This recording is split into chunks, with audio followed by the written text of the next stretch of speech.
공연장에 들어서는 순간 공기는 이미 한 겹 다른 온도로 바뀌어 있었다. 바깥의 일상은 문이 닫히며 멀어지고 좌석 사이로 스미는 기대는 조용하지만 확실하게 사람들의 어깨를 세웠다. 누군가는 손에 티켓을 꼭 쥐었고 누군가는 휴대폰 화면을 켜두고 오늘은 꼭 울지 말자는 다짐을 적어두기도 했다. 그러나 그 다짐이 얼마나 허술한지 우리는 곧 알게 된다. 음악이 시작되는 순간 감정은 계획대로 움직이지 않는다. 이 밤의 이름은 이츠 손태진. 그리고 무대의 중심에는 손태진이 있었다. 그는 관객을 압도하는 화려함보다 한 음절 한 음절로 마음을 붙잡는 방식으로 무대를 만들어 왔다. 그가 한 걸음 나아가고 숨을 고르고 마이크를 올리는 그 작은 동작 하나에도 이 사람은 노래를 단지 부르는 게 아니라 마음을 건네는구나 라는 믿음이 따라 붙었다.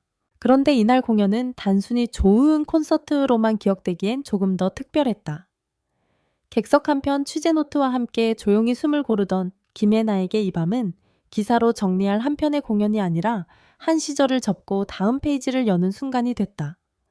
그녀가 몸담아온 AMHN 스포츠라는 이름 기자라는 정체성, 그리고 그 안에서 버텨온 시간들이 음악과 맞물리며 뜻밖의 결론으로 흘러갔다. 눈물과 박수로 채운 밤이라는 말이 그저 수식이 아니라 정말로 정확한 문장이 되어버린 이유다. 콘서트는 음향과 조명 세트 연출이 만들어내는 종합예술이다. 하지만 관객이 결국 기억하는 건 디테일의 나열이 아니라 단 하나의 감각이다. 내 마음을 알아줬다는 느낌. 그리고 그 느낌이 만들어지는 방식은 의외로 단순하다. 무대 위의 사람이 오늘의 감정을 숨기지 않으려 할 때 관객도 자신의 감정을 숨길 이유를 잃는다. 손태진의 무대가 그랬다.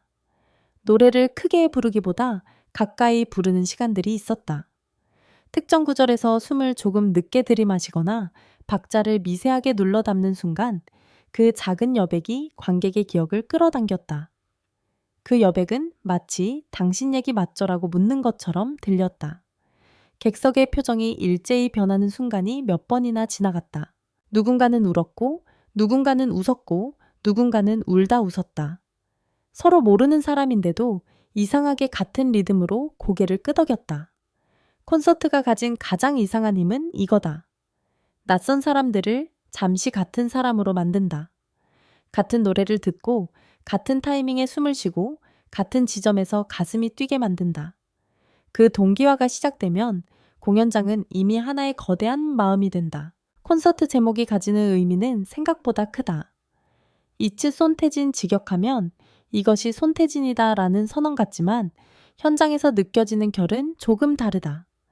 이게 내 노래고 내 시간이고 내 무대야 라는 일방적인 선언이 아니라 우리가 함께 만들어온 이 밤이 바로 우리다 라는 공유의 문장에 가까웠다.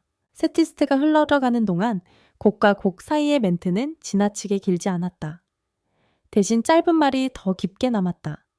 오늘 여기까지 와주셔서 고마워요. 여러분이 있어서 제가 노래할 수 있어요. 이런 말들은 엔딩 멘트로만 존재하는 게 아니라 공연 내내 공기의 결처럼 깔려 있었다. 그 결이 관객을 편안하게 만들었다. 마음이 편안해지면 감정은 더 잘 움직인다. 그래서 객석의 눈물은 슬픔만이 아니라 안도이기도 했다. 취재라는 일은 감정과 거리를 두는 기술이다. 좋아해도 티를 덜 내야 하고 감동해도 객관을 잃지 말아야 하며 순간보다 맥락을 기록해야 한다. 그래서 기자의 몸에는 늘 습관이 남는다. 노래가 좋을 때도 왜 좋았지를 먼저 떠올리고 조명이 예쁠 때도 의도는 뭐지를 생각하게 된다. 감정이 터지기 전에 분석이 먼저 나온다. 하지만 이날 김혜나에게는 그 습관이 잠시 흔들렸다. 공연 중반부 어느 한 곡이 지나가며 분위기가 바뀌었다. 단지 발라드라서가 아니라 그 곡이 가진 버티는 사람들의 언어가 객석을 건드렸기 때문이다.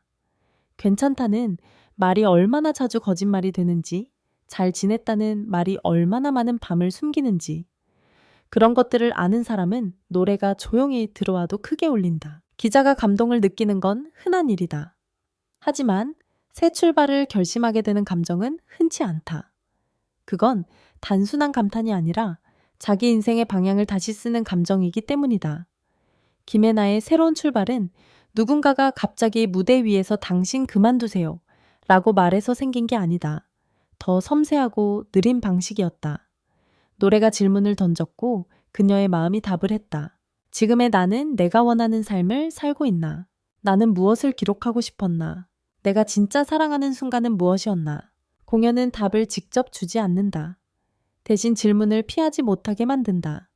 그게 콘서트의 진짜 힘이다.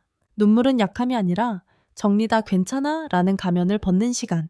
사람들은 콘서트에서 울고 나면 종종 민망해한다. 왜 이렇게 울지라고 스스로를 다그친다. 하지만 울음은 약함이 아니다. 오히려 울음은 정리다. 마음속에 쌓여있던 말들을 밖으로 꺼내는 방식이다. 특히 버티는 사람일수록 잘 운다. 참는 법을 잘하는 사람은 울어야 할 타이밍도 오래 미루기 때문이다. 그날 객석의 눈물은 그런 종류였다. 누군가의 눈물은 오래된 외로움이었고, 누군가의 눈물은 지친 자신에 대한 위로였고, 누군가의 눈물은 그래도 내가 여기까지 왔다는 자부심이었다. 박수는 그 눈물의 뒤를 받쳐주는 벽이 됐다. 공연장이 흔들릴 만큼 커지는 박수는 괜찮아, 너만 그런 거 아니야 라는 단체 메시지처럼 들렸다. 김혜나가 느낀 것도 어쩌면 그거였을지 모른다. 누군가의 무대를 취재하며 수많은 밤을 기사로 정리하며 늘 다음 마감으로 달려가던 사람이 어느 순간 나도 나를 정리해야겠다는 마음을 갖는 것. 그 마음이 울음으로 먼저 나타나는 건 자연스럽다. 울고 나면 이상하게도 가볍다. 가벼워지면 움직일 수 있다. 움직일 수 있으면 출발할 수 있다. 특별한 순간이 만들어지는 조건, 세 가지가 동시에 맞아떨어질 때 어떤 밤이 특별해지는 건 우연 같지만 사실은 조건이 있다. 특히 누군가의 인생에서 출발을 만들 정도로 특별한 밤이 되려면 세 가지가 동시에 맞아떨어져야 한다. 기억할 만한 무대, 단지 잘한 무대가 아니라 내가 가진 이야기를 건드리는 무대. 필요한 타이밍, 마음이 이미 변화 직전에 서 있을 때 작은 계기가 큰 결정을 만든다. 안전한 공간, 감정을 드러내도 괜찮은 곳, 울어도 괜찮고 흔들려도 괜찮은 곳. 콘서트는 이 세 가지를 한 번에 제공할 수 있는 드문 장소다. 음악은 마음을 건드리고 공연 날은 오늘이라는 타이밍을 만들고 객석은 나를 보호한다. 그래서 우리는 가끔 콘서트에서 인생을 바꾸는 결심을 한다. 누군가에게는 사랑을 시작하는 날이고, 누군가에게는 관계를 정리하는 날이며, 누군가에게는 일을 내려놓거나 새로 시작하는 날이 된다. 김혜나에게 이 밤은 그 결심이 시작된 날로 기억될지도 모른다. 손태진의 무대가 남긴 것 잘 살자가 아니라 잘 살아도 돼. 많은 공연이 관객에게 힘내라고 말한다. 그런데 힘내라는 말은 때때로 부담이 된다. 이미 힘을 내고 있는 사람에게 더 힘내라는 주문처럼 들리기 때문이다. 반면 손태진의 무대가 주는 위로는 조금 달랐다. 더 세게 살아가 아니라 지금도 충분히 잘 살고 있어에 가까웠다. 그 차이는 아주 미세한 듯하지만 관객의 마음을 건드리는 깊이는 다르다. 잘 살아도 돼 라는 문장은 허락이다. 스스로에게 허락을 내리는 순간 사람은 다시 숨을 쉰다. 숨을 쉬면 삶이 이어진다. 그런 의미에서 이 무대는 누군가의 하루를 바꿨고 누군가의 내일을 바꿨고 그리고 누군가의 다음 선택을 바꿨다. 김혜나가 느낀 새로운 출발도 아마 그 허락의 연장선일 것이다. 스스로에게 나도 다른 길을 선택해도 된다는 허락을 주는 것. 그리고 그 허락은 누가 대신 줄 수 없다. 결국 내가 나에게 줘야 한다. 공연은 그 문을 열어줄 뿐이다. 낭만적인 답은 음악이 인생을 바꿔서일 수 있다. 하지만 현실은 보통 더 복합적이다. 새 출발은 한 번의 공연만으로 생기지 않는다. 오래전부터 마음속에 쌓여있던 수많은 생각들이 그날 하나의 문장으로 정리되는 순간이다. 나 계속 이렇게 달리기만 해도 될까? 내가 좋아하는 건 기록이었나, 무대였나, 사람의 이야기였나? 나는 왜 이 일을 시작했지? 나는 지금도 그 이유를 붙잡고 있나? 이런 질문은 사실 늘 존재한다. 다만 우리는 바빠서 또는 두려워서 또는 익숙해서 미룬다. 그런데 공연은 미룰 틈을 주지 않는다. 어두운 객석에서 음악이 나를 비춰버린다. 그때 질문이 커지고 답이 선명해진다. 새 출발은 그 선명함에서 시작된다.